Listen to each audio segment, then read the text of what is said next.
Bonjour, mon nom est Marc Proulx. Vous écoutez La pédagogie du cœur. Bienveillance et résilience au service de l'apprentissage.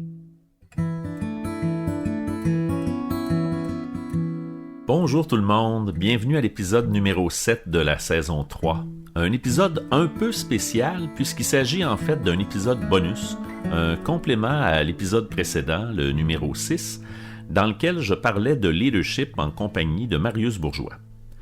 Bon, si vous êtes en train d'écouter l'épisode 7, mais que vous n'avez pas écouté l'épisode 6 précédemment, je vous suggère d'appuyer sur Stop et d'aller d'abord écouter l'épisode complet consacré à Marius Bourgeois, mais vous faites comme vous voulez, bien sûr, à vous de décider. Ce que vous allez entendre dans cet épisode bonus, c'est des passages que je ne suis pas parvenu à faire entrer dans le montage de l'épisode 6, mais qui valent certainement la peine d'être diffusés selon moi. On commence avec un bout de discussion où Marius me parle d'une lecture récente qu'il a grandement appréciée. Écoute, je l'ai lu d'une traite avant de me coucher cette semaine. Ça m'a pris 2h15. J'ai lu un nouveau livre de Patrick Lencioni, The Motive, qui est dans le fond ce qui te motive à vouloir devenir leader ou à obtenir un poste de responsabilité. Il remet en question les gens par rapport à ça. Puis à la fin, lui, ce qu'il dit, c'est qu'il y a juste une bonne raison d'être leader. C'est la seule raison, c'est d'être au service de l'autre. Fait que t'es pas là pour toi, t'es pas là pour tirer un résultat ou une performance, t'es là pour t'intéresser à l'autre qui aime quoi. Puis plus t'es axé dans ta démarche pour te comprendre toi, plus tu peux amener l'autre. Une phrase que j'utilise souvent, c'est pour être un agent de changement, il faut être un agent en changement. Plus t'es en changement, plus tu comprends ce que ça exige, puis ce que ça prend, puis la lenteur, même quand t'as le goût, d'amener des changements concrets. Tu vois, là, c'est drôle, hein? Ce que tu viens d'expliquer là, moi, je l'ai entendu souvent, ta phrase. Ouais. Pour être un agent de changement, il faut être un agent en changement, mais j'avais pas réalisé cet aspect-là. L'aspect de l'exigence que ça demande, parce que moi, si je décide de me transformer et que je vise à m'améliorer, je prends conscience des efforts qu'il faut que je fournisse et donc des efforts que je demande aux gens qui vont accepter eux autres aussi de se mettre en mouvement pour changer. Ben oui. Combien de fois on prend des engagements envers soi-même puis qu'on se laisse tomber? Bien sûr. Fait que tu sais, quand tu prends conscience de la vitesse à laquelle même un être motivé, compétent, adulte, progresse, ben, tu te dis un enfant qui est en train de se découvrir, qui sait pas lui peut-être est bon dans quoi, ben t'actives ton empathie, tu sais, puis tu te dis OK, je m'y prends comment ce matin, puis être au service de ce que l'autre peut devenir. Puis sans avoir une idée préconçue de ce que ça devrait être, puis ça devrait être comme moi, ou moi j'aime la pêche, je devrais aimer la pêche, c'est être à l'écoute puis de découvrir, chercher l'extraordinaire chez l'autre. C'était un peu ça le but. Puis Lencioni, très bon livre. J'aime comment il écrit ses livres souvent. Celle-là, il te raconte une fable au début, puis à la fin, rapido, il te donne les principes qu'il y avait dans la fable. Fait que tu vois une histoire, avec les principes qu'il enseigne sont comme vivants dans une fable. C'est une espèce de grande métaphore. Ouais, c'est ça, avec des personnages qui se parlent là-dedans, puis tu vois les opposés. À la fin, on les nomme. Fait que le leadership, pour moi, c'est être au service d'eux. Puis être au service d'eux, c'est pas faire plaisir. C'est être au service de l'autre qui devient. Il n'y a pas de statu quo, là. Ici, on est ici pour devenir. Tu viens à l'école pour apprendre. Un professionnel en éducation, il y a un plan pour améliorer les données. Ben, c'est sous-entendu que tout le monde devrait être en mouvement. On est ici pour devenir. Le but de ma relation avec toi comme collègue, c'est qu'on devrait s'entraider à devenir meilleur. C'est la raison de notre présence. C'est de devenir de meilleur en meilleur à servir les jeunes qu'on va nous confier. Fait que c'est un peu ça l'angle du leadership. T'sais. Tu te diriges toi-même par en avant, puis si les gens qu'on te confie, mais tu fais tout ce que tu peux pour les amener à aller par en avant eux autres aussi. T'sais. Comme il intervient régulièrement dans les milieux scolaires francophones de diverses provinces du Canada, j'ai demandé à Marius Bourgeois s'il avait en tête une stratégie ou une façon de faire qu'il voit ailleurs qu'au Québec et qu'il croit que nous aurions avantage à adopter dans nos milieux scolaires. Ben, je te dirais que la première chose qui me vient à l'esprit, c'est de se faire confiance, plus. Parce qu'on entend souvent parler d'autres milieux qui sont donc bons, mais si je suis cohérent avec ce que je dis, tout le monde est un leader, là, c'est que des fois on se sous-estime, on pense qu'il nous manque quelque chose pour avancer.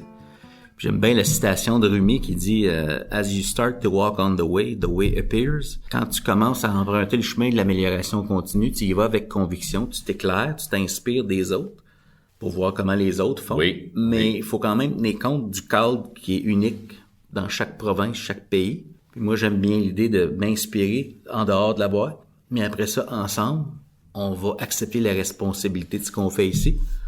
On va le mettre à notre sauce, tu sais. On n'essaierait pas de recréer la Finlande au Québec.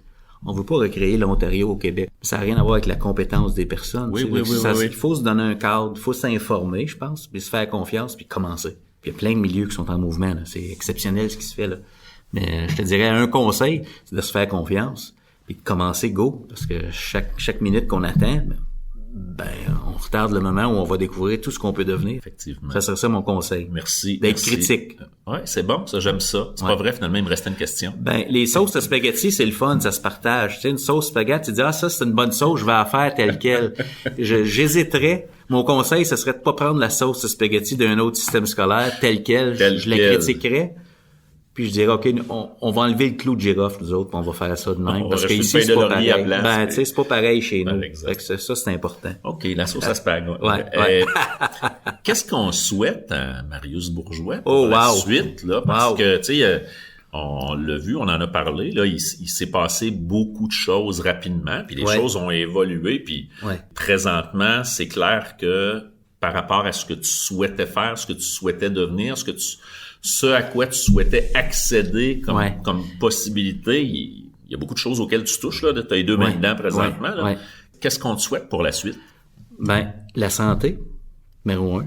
Je vais avoir 50 ans cet été, dans quelques mois. C'est incroyable. Fait que ça, j'espère.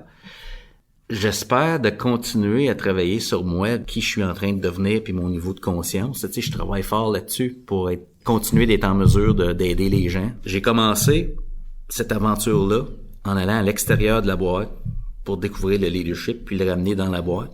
Là, j'ai découvert que le message puis mon approche puis ce que j'offre, un commentaire que je reçois souvent, c'est « Marius, ça m'aide dans ma vie, pas juste au travail ». Ce qui s'en vient pour moi, c'est que je vais élargir mon offre en dehors de l'éducation, des conférences et autres, entreprises et autres. J'ai déjà fait des démarches pour ça. Je vais être au Salon de l'éveil à Laval les 24-25 août. Ouais. J'offre une conférence de 45 minutes. J'ai aucune idée de ce que je fais là, dans le sens que je sais pas ce que c'est aller au Salon de l'éveil puis tout ça, mais je vais être prêt. Mon but, c'est de faire comme j'ai fait avec Escouade Édu, puis ce que je fais présentement, c'est que je vais offrir quelque chose sans attendre, puis je vais voir, est-ce que je suis fou de penser que peut-être ce que j'ai offert, ça peut aider des entreprises ou des gens du grand public. Fait que je me lance. Je vais aller en dehors de la boîte pour essayer de rencontrer des humains en dehors de la boîte. Puis tout ce vécu-là, je vais le réinvestir en éducation par après. Ça demeure ma niche, tu sais. Je suis un gars de l'éducation, puis c'est important pour moi. Là, je suis devenu grand-père, j'ai un petit-fils. Comme ça a l'air de quoi l'école pour mon petit-fils qui va... Il y a quelques mois, hein, si j'ai bien compris. Il y a 6 mois. Fait que, tu sais, lui, il va graduer en 2040. C'est quoi l'école qu'on va laisser à mon petit-fils, tu sais? Je suis égoïste quand je pense à ça, mais je veux dire, il y en a d'autres. Des enfants là qui naissent. Fait que c'est quoi l'école en 2040? Tu sais, comment notre projet éducatif est-il le reflet de ce qui les attend? Je me dis, on a intérêt à commencer là, le go. Donc, c'est ça, si tu peux me souhaiter, c'est de continuer à me faire assez confiance pour avoir le courage de continuer à offrir en dehors de ma zone de confort un petit peu. Puis je grandis là-dedans, puis je le réinvestis toujours. Donc, écoute, je te le souhaite. Je te souhaite beaucoup de succès là-dedans. C'est un Moses de beau projet. Moi, j'aurais tendance à y croire. Là. Et je nous souhaite cependant, là, pour le monde de l'éducation, que ce que tu as dit à la fin de ta réponse est vrai aussi. C'est-à-dire que une fois que tu vas avoir goûté à ça, puis que là, les gens vont se mettre à triper, à dire, on veut le voir, nous autres aussi, Marius Bourgeois, on veut l'entendre. Qu'il te reste du temps pour continuer à te promener dans les écoles, parce que je sais que dans les milieux dans lesquels tu passes, il y a un impact, il se passe quelque chose pour les gens qui te rencontrent dans le monde de l'éducation. Donc j'espère qu'il va nous rester un petit peu de temps pour nous. T'es bien fin de penser à ça. Hey, merci beaucoup, Marius. J'appuie sur stop et on se dit à la prochaine. À la prochaine. Voilà, c'est tout pour l'épisode 7, épisode bonus un peu spécial. J'espère que vous avez apprécié autant que moi ces bouts de discussion avec Marius Bourgeois que je tenais à vous faire entendre. Encore merci à mon invité donc, et comme d'habitude, merci à Simon Proulx, guitariste et compositeur, qui me permet d'utiliser sa musique pour accompagner chacun des épisodes du balado. Mon nom est Marc Proulx, vous avez écouté La pédagogie du cœur, bienveillance et résilience au service de l'apprentissage.